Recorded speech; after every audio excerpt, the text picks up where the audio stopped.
बारे में हम क्या करते हैं, थोड़ा थोड़ा आज बहुत ब्रीफ में हम लोगों ने एक प्रेजेंटेशन बनाई है, वो आपको दिखाएंगे। बाकी सबसे आग्रह है थोड़ा बैठ। नेक्स्ट हम जानेंगे पशु आहार के बारे में, क्योंकि आप थोड़ा बहुत तो आप जानते ही हैं, लेकिन थोड़ा सा आपको भी क्या है रिफ्रेश हो जाएगा। नेक्स्ट तो पशुपालन करने के लिए 4 चीज़ें सबसे इंपॉर्टेंट हैं, सबसे ज़रूरी है। पहला है ब्रीडिंग, नस्ल की आवश्यकता है। दूसरा है feeding management, feeding and breed and health. 4 चीज़ों में क्या है, 4 चीज़ सबसे ज़्यादा इंपॉर्टेंट है पशुपालन के लिए। तो ये आपने समझाना है कि केवल पशु आहार से ही क्या नहीं होता, काम नहीं होता। उसके लिए क्या है, उसका मैनेजमेंट भी बहुत जरूरी है, प्रबंधन बहुत आवश्यक है। उसके लिए उसका हेल्थ, उनके कब टीके लगने, क्या लगने, ये भी आवश्यक है। तो पहला ब्रीडिंग से संबंधित क्या था, पहले उन्नत नस्ल का चयन कैसे करना है, उसको बताना है कि उन्नत नस्ल क्या होती है। खाली क्या करता है, आप कहते हैं कि दूध नहीं बढ़ा, पता लग रहा है उसकी नस्ली उसी कैटेगरी की थी या उसकी एक लिमिट पूरी हो गई है। दूसरा क्या था, उपयुक्त सीमेन का उसको बताना है। सीमेन की क्या होता है, आजकल पूरी जांच की जा सकती है, आप नेट में भी देख सकते हैं कि उसकी जो स्ट्रॉ होती है उसमें देखा जा सकता है कि ये इसकी माँ ने कितना दूध दिया, इसके जो डैम है उसने कितना दूध, मतलब उसके बच्चों ने भी कितना दिया। और इसको क्या कहते हैं, पेडिग्रीड एनिमल बोलते हैं। तो सब लोग तो इस पर क्या है, आप लोगों ने क्या करनी है, इसको जानकारी देना है। जो हमारे पशुपालक भाई आए हुए हैं उनको भी क्या करना है, सीमेन के बारे में पूरा पता करना है। तो प्रजनन काल के बारे में पता होना चाहिए आपको, गर्भकाल के बारे में, गर्भावस्था, क्योंकि दूध क्या होता है एक बार ऊपर जाता है फिर नीचे भी आता है, लेकिन हम कभी कभी उस टाइम पे पशु आहार देते हैं जब क्या होता है, दूध नीचे आ रहा होता है। नेक्स्ट फीडिंग, क्या खिलाएं, कितना खिलाएं और कब खिलाएं, ये भी पता होना चाहिए। क्योंकि क्या होता है, हम कहते हैं ये वाला दीजिए, पता लग रहा है खिलाना है नहीं आ रहा, कब खिलाना है, कितना खिलाना है। तो ये सब चीज जानकारी क्या है हमारे लिए थोड़ा थोड़ा क्या है आवश्यक है। मैनेजमेंट, वातानुकूलित आवास चाहिए, दूध से गोबर तक का पूरा मैनेजमेंट चाहिए। एक ही मैनेजमेंट नहीं, मतलब दूध आपने क्या करना है, पूरा मैनेज करना है कि कितना दूध दे रहे हैं, गोबर कैसे हो रहा है, कितना आहार खा रहा है। तो ये जानकारी हमारे पशुपालकों को पूरी होनी चाहिए। और डाटा का सबसे इंपॉर्टेंट रोल है, क्योंकि कब बियाई, कब हमने सीमेन लगाया, कब वो हीट में आई थी, कब उसकी टीकाकरण हुए, कब डिवॉर्मिंग की गोली खिलाई। आप लोगों के पास अगर डाटा नहीं है तो क्या होता है, हम सफल पशुपालक नहीं बन पाते हैं। तो इसलिए सबसे इंपॉर्टेंट क्या है, डाटा मैनेजमेंट। पूरा डाटा हमारे पास होना चाहिए, कौन सा सीमेन लगाया था, क्या लगाया था। हेल्थ, टीके कब लगने हैं, कीड़े की दवा कैसे देनी है, क्योंकि कीड़े की दवा भी क्या होती है रेगुलर बदलनी पड़ती है, नहीं तो कीड़े क्या होते हैं अभ्यस्त हो जाते हैं एक चीज़ के लिए। टीके कौन से लगने हैं, अभी थोड़ी देर में डॉक्टर साहब भी बताएंगे।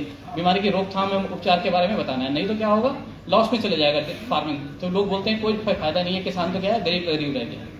नेक्स्ट फीडिंग, दुधारू पशु पर होने वाले कुल खर्च का 70% क्या होता है, पशु। कोई भी अगर बिजनेस कर रहे हैं, हम कहते हैं कि इसका जो एक्सपेंस है उसका 70% किस पे चले जाता है, केवल आहार पे चले जाता है। इसलिए आहार क्या है, सबसे इंपॉर्टेंट चीज क्या है, पशु आहार। 70% खर्चा किसको हो जाता है, 70 से 80 भी होता है कभी केवल आहार में। तो उसके आहार पर होता है, जिससे उसका महत्व क्या करता है और बढ़ जाता है। नेक्स्ट, पशु आहार की आवश्यकता क्यों है आखिर बताओ, किस किस चीज के लिए हमें पशु आहार खिलाना पड़ता है। एक तो जीवन निर्वाह के लिए, हम कहते हैं ना कि 1.5 से 2 किलो डेली खिलाइए, वो क्या है, जीवन निर्वाह के लिए, मेंटेनेंस के लिए। उसके ब्लड में सर्कुलेशन हो रहा है, वो सांस ले रहा है, वो चलना है, उसने उठना है, बैठना है, इसके लिए क्या, जीवन निर्माण के लिए। दूसरा क्या, उत्पादन के लिए, या तो वो अंडा दे, अगर कोई वैसा पशु अंडा देने वाला, मीट देने वाला, ऊन देने वाला है या दूध देने वाला है, तो उसको क्या है, अपने उत्पादन के लिए भी क्या चाहिए, अलग से पशु आहार चाहिए। प्रजनन काल में थोड़ा डिफरेंट है, क्योंकि उसके अपने बच्चे के लिए भी क्या चाहिए, फीड चाहिए। प्रजनन काल में आपने क्या करना है, उसको डिफरेंट देना। अब जिस टाइम उसकी ग्रोथ हो रही है, कभी कभी क्या होता है, बच्चियां ब्याह भी जाती है और उसकी ग्रोथ चलती रहती है, उस टाइम पे उसको एक्स्ट्रा फीड देना, नहीं तो उसकी ग्रोथ क्या होती है, रुक जाती है। तो इन 4 चीजों के लिए क्या होती है, पशु आहार की आवश्यकता होती है। पशु आहार का सब कुछ संतुलित इसलिए है क्योंकि संतुलित पशु आहार सब कुछ संतुलित है। इसको नेक्स्ट अच्छा, पशु का शरीर क्योंकि संतुलित है, 75% हमारा भी या पशु का किसी का भी शरीर हो, 75% क्या जल है, 20% प्रोटीन है, 5% क्या है मिनरल्स हैं, और 1% से कम क्या है कार्बोहाइड्रेट की, क्या वो डेली यूटिलाइज हो जाते हैं। नेक्स्ट, दूध की संरचना भी क्या है, बिल्कुल संतुलित है, आपने देखा होगा। इसलिए हमें क्या करना पड़ता है, संतुलित पशु आहार की क्या करनी पड़ती है, मांग है। नहीं तो क्या होगा, जो उत्पादन लागत है हमारी बढ़ जाएगी। कभी हम क्या करते हैं, प्रोटीन ज्यादा देते हैं, कभी कार्बोहाइड्रेट ज्यादा देते हैं, कभी फैट ज्यादा दे रहे हैं, कभी हम नहीं दे रहे, क्योंकि हम लोग क्या करते हैं, जो घर में उपलब्ध है वही उसी से काम चला लेते हैं। उससे क्या होता है, उत्पादन लागत क्या होती है, हमारी बढ़ जाती है। ऐसा नहीं कि घट रही है, क्योंकि उत्पादकता घट जाएगी। उससे क्या होगा, हमें खाली ये लगेगा कि हमने कम खिलाया, लेकिन क्या होगा, आउटपुट भी क्या हो गया, कम हो गया। इसलिए क्या है, हम लोग क्या कहते हैं, संतुलन की तरफ जाइए, संतुलित खिलाइए। घर में उपलब्ध पशु आहार जो आप लोग देते होंगे, वो 2 चीजों में आप लोग देते हैं। एक को बोलते हैं ऊर्जा स्रोत, दूसरे को बोलते हैं प्रोटीन स्रोत। प्रोटीन की अगर मात्रा 18 से कम है तो हम उसको क्या मान लेते हैं, एनर्जी मतलब कार्बोहाइड्रेट की मात्रा उसमें ज्यादा है तो उसको ऊर्जा स्रोत मानते हैं, जिसको हम क्या करते हैं, जई, ज्वार, बाजरा, मक्का, चोकर, पॉलिश, गुड़, इसमें क्या आता है, ऊर्जा के स्रोत मानते हैं, एनर्जी। इस दूसरा क्या है, प्रोटीन सोर्सेज हैं, उसमें क्या 18% से ऊपर अगर हमारे किसी चीज में प्रोटीन है तो उसको मानते हैं प्रोटीन सोर्स। जैसे हम खाते हैं वैसे इनको नहीं खिला सकते। अगर आप सोचोगे कि हमारा डाइजेशन सिस्टम और इनका डाइजेशन सिस्टम सेम है, तो वो हम क्या करते हैं, अपनी गलती करते हैं, हम बेवकूफ़ी करते हैं। हम भी सोचते हैं इसको डेली क्या करना है, चेंज करना है। जैसे हमने डेली अपना भोजन चेंज करना है, पशु को चेंज नहीं करना, उसको चेंज ही पसंद नहीं है, उसको खूंटा तक भी चेंज पसंद नहीं है। पशु आहार का चेंज तो उसके लिए बहुत ही खतरनाक होता है। मतलब लगातार उसको जब चेंज कराना है तो बहुत धीरे धीरे कराना है, क्योंकि उसके अंदर क्या होता है, पेट के अंदर जीवाणु होते हैं। ठीक है, इसलिए क्या है, अपने जैसे कभी मत सोचो कि हमारे डाइजेस्ट सिस्टम और उसके डाइजेस्ट सिस्टम में क्या है, एक जैसा है। ठीक है, ये उन क्यों अलग है, क्योंकि क्या होते हैं, ये रुमनधारी होते हैं, इनके पेट क्या होता है, रुमन होता है। इसलिए ये वाले पशु हमारे जैसे नहीं है। इसमें गाय है ना, क्योंकि चार पेट, इसके पेट के कितने हिस्से हैं, 4 हिस्से होते हैं। इन सातों, ये जो 7 हैं, इनके कितने हिस्से होते हैं, 4 हिस्से होते हैं। रूम, रेटिकुलम, ओमेजम और एबोमेजम, 4 हिस्से होते हैं। और हमारे क्या होता है, सिंगल कंपार्टमेंट होता है। हमारा एक ही पेट के एक ही हिस्सा होता है, इनके कितने होते हैं, 4 हिस्से होते हैं। इसलिए क्या है, इनका डाइजेशन सिस्टम क्या है, हमसे अलग है। तो इनको क्या करते हैं, जुगाली करने वाले पशु कहते हैं। ठीक है, फीड की रिक्वायरमेंट क्या होती है कि जो नॉर्मल, मतलब कैरी में डिपेंड करके, इसको बोलते हैं ड्राई मैटर। मतलब हम क्या करते हैं, अगर हम जो आहार दे रहे हैं उसका ये जरूर देखना है इसमें पानी कितना है। अगर हरा है तो हम उसको 90% तो पानी लेते हो। अगर 10 किलो खिला रहे तो उसको आपने कितने, 1 किलो ही काउंट करना है, क्योंकि 90% तो उसमें पानी था। तो इसको क्या बोलते हैं, ड्राई मैटर। मतलब सूखा कितना है, मॉइस्चर को क्या करते हैं, हम हटा लेते हैं।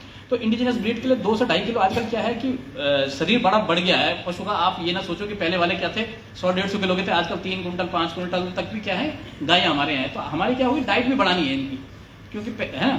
फिर क्या है, ये तो नॉर्मल चीज़ें हैं, कट बैग में आपकी लिखी रहती है, गाय के लिए कितना है ना, मिल्क प्रोडक्शन के लिए 400 ग्राम। ये तो आप लोगों को शायद मुझे लगता है मैक्सिमम को पता ही होगा कि 2.5 लीटर में एक किलो फीड खिलाना है। बफलो में थोड़ा बढ़ जाती है, क्योंकि उसकी क्या है, दूध आपने देखा होगा, दूध की क्या है, संरचना ही अलग है। नेक्स्ट, अच्छा, राशन और बैलेंस राशन में क्या अंतर है। तो 24 घंटे में हम खिलाएं उसको क्या करते हैं, एक आहार बोलते हैं।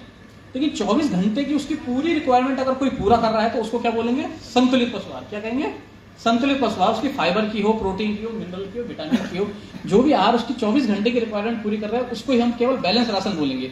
तो इसलिए क्या करें, जो 24, कोई पूछता है संतुलित आहार क्या, संतुलित वही आहार होता है कि जो उसकी क्या है, 24 घंटे में जितनी रिक्वायरमेंट है अगर वो पूरी कर रहा है तो उसको क्या कहेंगे, संतुलित आहार। Next, compounded feed. अब 2 हिस्से में आता है। एक तो हम क्या करते हैं, खल खिलाते हैं, चोकर खिलाते हैं, अलग अलग है। कंपाउंडेड मतलब मिश्रित।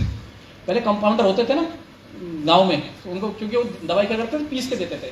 तो ये भी क्या है, कंपाउंडेड है, बहुत सारी चीज़ों से मिलकर बनाए, इसलिए इसको क्या बोलते हैं, कंपाउंडेड कैटल फीड। नेक्स्ट,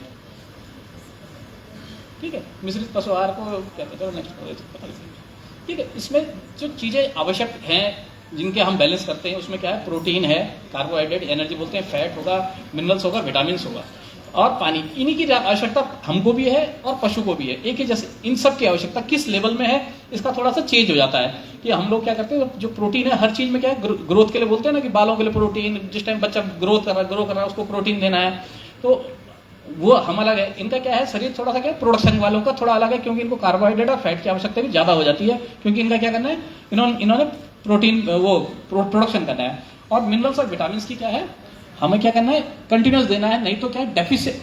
आपको लगेगा कि कुछ फायदा तो कुछ हुआ नहीं मिनरल्स का है किसी चीज़ का, लेकिन नुकसान जरूर हो जाता है। डेफिशिएंसी क्या करती है, आपको कुछ दिन बाद शो हो जाएगी, किसी का खुर खराब हो जाएंगे।